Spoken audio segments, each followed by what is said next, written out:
राष्ट्र में आत्मसम्मान की बड़ी कमी है। सबसे पहले हम तैयार होते हैं रीढ़ झुकाने को, तो फिर वो राष्ट्र गुलाम बनता है बार बार, क्योंकि वहाँ लोगों ने झुकने की, दबने की, सवाल न पूछने की, भाग्य पर टाल देने की, आसमानी शक्तियों पर टाल देने की आदत बना ली होती है। मुझे ऐसा लगता है मैं अपने जीवन के प्रति बहुत असंवेदनशील हूँ, क्योंकि जैसे जो चीजें सही हैं वो भी नहीं हो पाती हैं। मतलब एक ही गड्ढे में बार बार गिरना, फिर भी नहीं समझ में आना, तो ऐसा लगता है कुछ खाल मोटी है, लतखोर है, पढ़ रही है, जिंदगी से पढ़ रही है, क्या फर्क पड़ता है। आप लोग तो अपना वास्तविक हित पहचानिए और उसके लिए अड़ना सीखिए, लड़ना सीखिए। ये शराफत का ढोंग हटाइए। क्या जवाब दूं मैं? जिंदगी पीट रही है, हमें पिटने से कोई एतराज ही नहीं, तो मैं क्या जवाब दूं? तो आप बताइए, आपके कंधे इतने कम चौड़े क्यों हैं? ये कैसे हो गया? ईरानी महिलाएं देखिए, ईरान के पहलवान ओलंपिक्स में बहुत जीतते हैं। अगर हम वही हैं तो आप ऐसी कैसे हो गई? ये किसने किया? नमस्ते चार जी।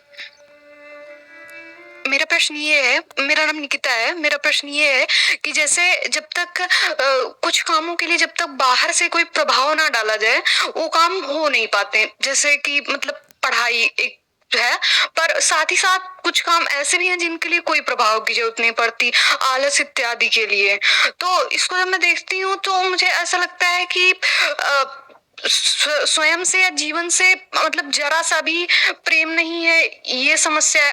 पहले बोध आता है, फिर प्रेम आता है, पर बोध के आने से पहले भी एक प्रेम होता है। तो उसके लिए थोड़ी अस्पष्टता चाहिए, और यही लगता है कि मतलब मुझे ऐसा लगता है मैं अपने जीवन के प्रति बहुत असंवेदनशील हूँ, क्योंकि जैसे जो चीजें सही हैं वो भी नहीं हो पाती हैं। कि मतलब ऐसा लगता है कि जीवन में मतलब खुद से जैसे थोड़ा सा भी मतलब एक ही गड्ढे में बार बार गिरना, फिर भी नहीं समझ में आना, तो ऐसा लगता है कि जैसे खुद से ही जरा सा भी कोई संवेदनशीलता ना हो। मुझे लगता है यही बोध के रास्ते में बार बार बाधा बन जाती है। तो इसके लिए थोड़ी स्पष्टता चाहिए थी। एक एक करके बताइए, क्या कहना चाहती हैं? पहले तो ये जैसे कि आपने कहा था कि जैसे बोध के आने के, पहले बोध नहीं बोला था, पहले कुछ और बोला था। हाँ, तो जैसे प्रभाव बोला था कुछ। हाँ, बाहरी प्रभाव की जो जैसे या तो बाहर से कोई डेडलाइन तो मिले, आदत लग गई है ना। भीतर से जब इंजन संचालित होता ही नहीं, पूरी व्यवस्था जंग खा गई है। वो गाड़ी चलती ही धक्का मार के है। वो गाड़ी बाहर से ही धक्का खा के चलती है, इंजन का इस्तेमाल नहीं हुआ कब से, सब जंग खा के बैठा हुआ है ना। अब हालत ये है कि उसको ढलान पे छोड़ दो तो भी बाहरी ही प्रभाव है, गुरुत्वाकर्षण। चलेगी तो बाहरी दम पर ही चलेगी। लेकिन अगर आपको उसको रिपेयर के लिए ले जाना है, मरम्मत के लिए वर्कशॉप ले जाना है, तो भी बाहरी बल ही लगाना पड़ेगा। अब अगर उसका भीतरी बल भी सक्रिय करना है, आप उसको लेके जाओगे वर्कशॉप, वो उसका इंजन ठीक करेंगे, पर उसका भीतरी केंद्र भी जागृत हो सके, सक्रिय हो सके, इसके लिए पहले बाहरी ही उस पे कुछ प्रभाव, कुछ बल लगाना पड़ेगा। तो अब सवाल भीतरी बनाम बाहरी का नहीं रह जाता।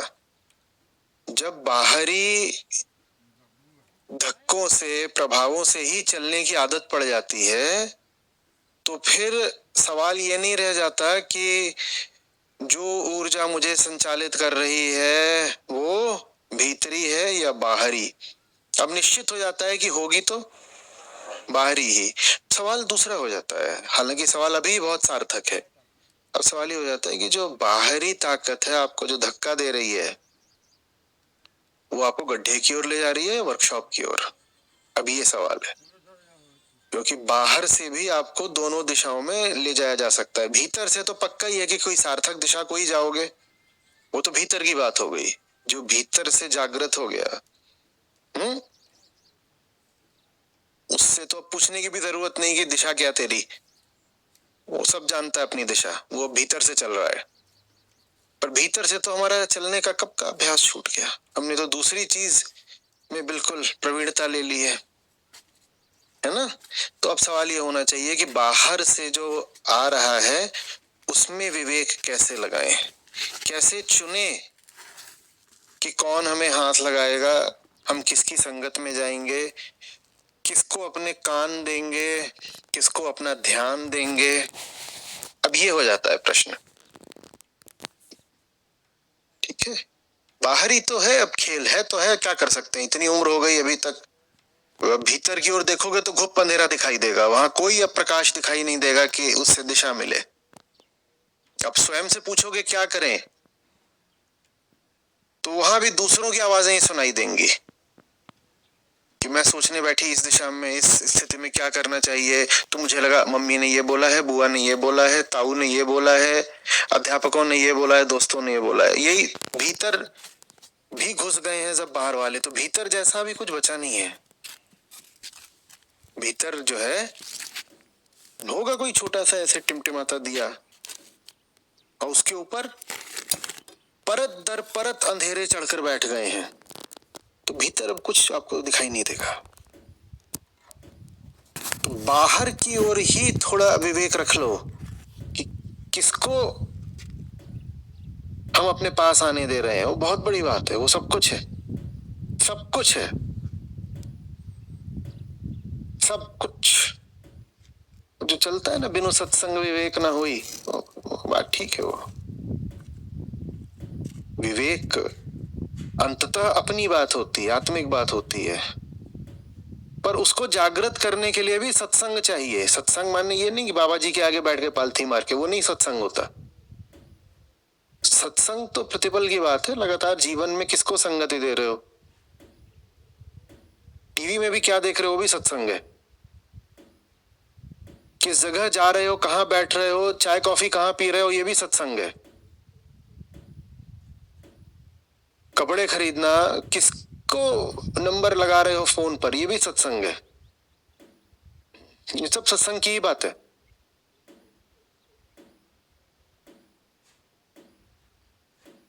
आ रही बात समझ में? तो ये शिकायत मत करिए कि मैं क्या करूं, बाहरी प्रभावों पर ही चलती हूं, ये कोई शिकायत अब वाजिब नहीं रही। अभी तो कुछ समय तक कम से कम गाड़ी चलेगी बाहरी धक्के से ही।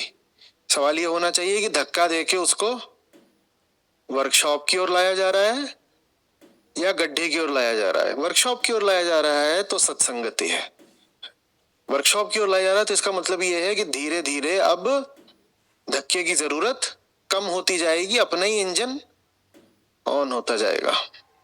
अब मरम्मत में जितना समय लगे वो निर्भर करता है कि कितना कूड़ा कर लिया है गाड़ी को। पर गाड़ी जब तक आप सांस ले रहे हो, इतनी कूड़ा कभी भी नहीं हो जाती कि वो अब इररिपेरेबल हो जाए, माने मरम्मत से आगे की बात हो जाए, ऐसा नहीं होता। ये ठीक है, ये समझ में आ गई बात। अब दूसरी बात बताइए। मतलब पहले बोध आएगा फिर प्रेम आएगा, पर एक प्रेम होता है जो मतलब बोध से मतलब बहुत कम ऐसा थ्योरी छोड़िए, पूछना क्या चाहती हैं एग्जैक्टली? तो मेरा यही पूछना है कि मतलब वो जो बोध से पहले का प्रेम होता है, जो आप बोध क्या होता है? बोध से पहले तो तब बात होगी ना, पहले बोध पता होगा। बोध माने क्या?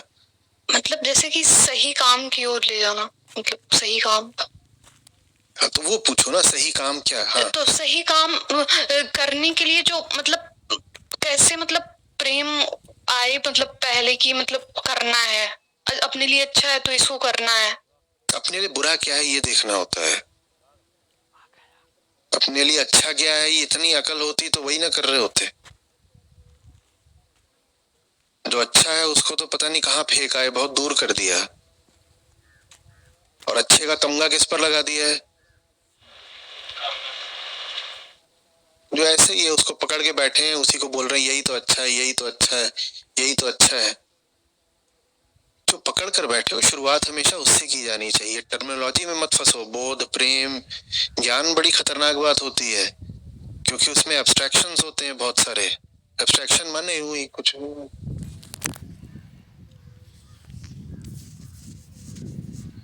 मैं तुरियातीत निकल गया हूं।